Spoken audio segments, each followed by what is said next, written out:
तूफान को रोकना इतना आसान नहीं है भाई। चलिए यहां से चलते हैं।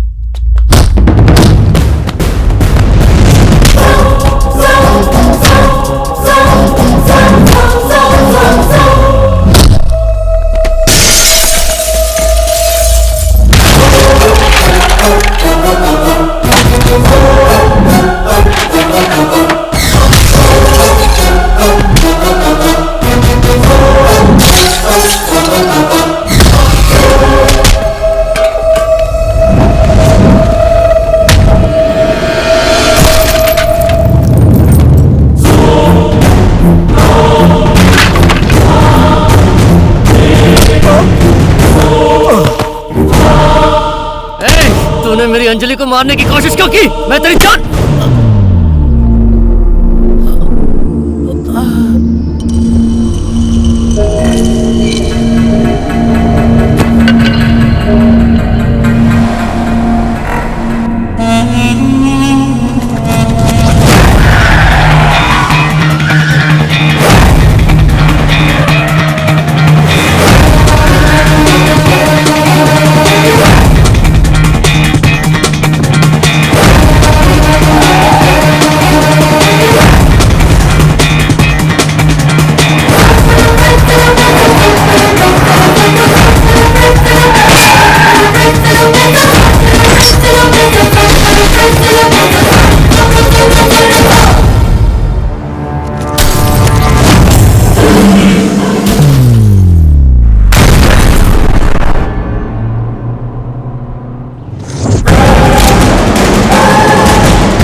बेटा संभलो।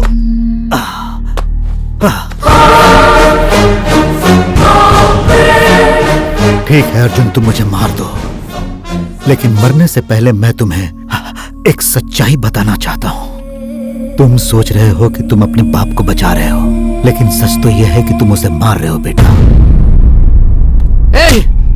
अपने बाप को मैं कैसे मार सकता हूँ? हरिश्चंद्र प्रसाद ने तुमसे हर बात झूठ कही है।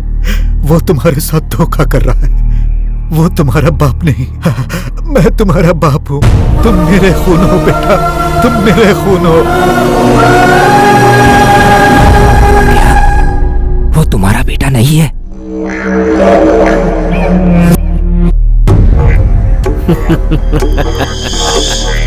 नहीं, अगर तुम मेरे बाप हो तो फिर मुझे मारने की कोशिश क्यों करते रहे हो? मैंने कभी भी तुम्हें मारने की कोशिश नहीं की बेटा।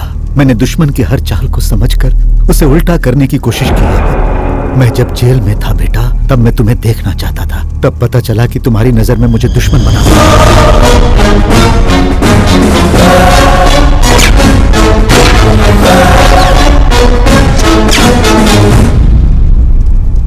तुम्हारी यादों में मैं कब का मर चुका था।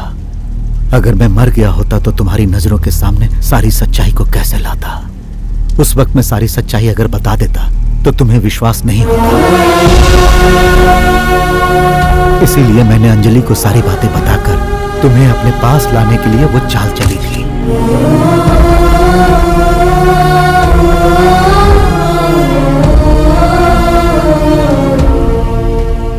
अंजलि मेरा काम करने के लिए राजी हो गई।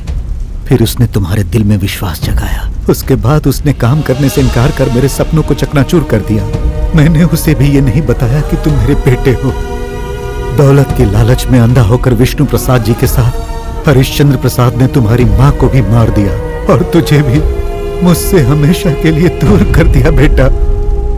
पर उसे मारने उसी के लड़के को क्यों भेजा? उसके हाथों से भवानी शंकर की मौत होने से हम पर कोई शक नहीं करेगा।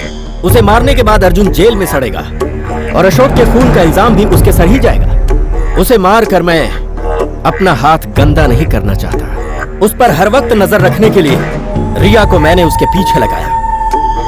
वो अपने काम को ठीक से अंजाम नहीं दे पाई, इसीलिए भवानी को मारने के लिए उसके ही बेटे को भेजा।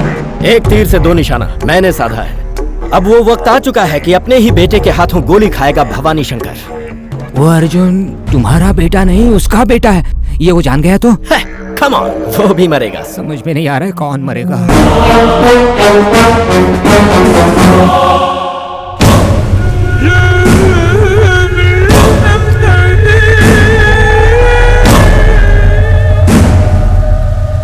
मेरी सांस रुकने से पहले एक बार मुझे पिताजी कहो ना बेटा, पिताजी कहो ना बेटा।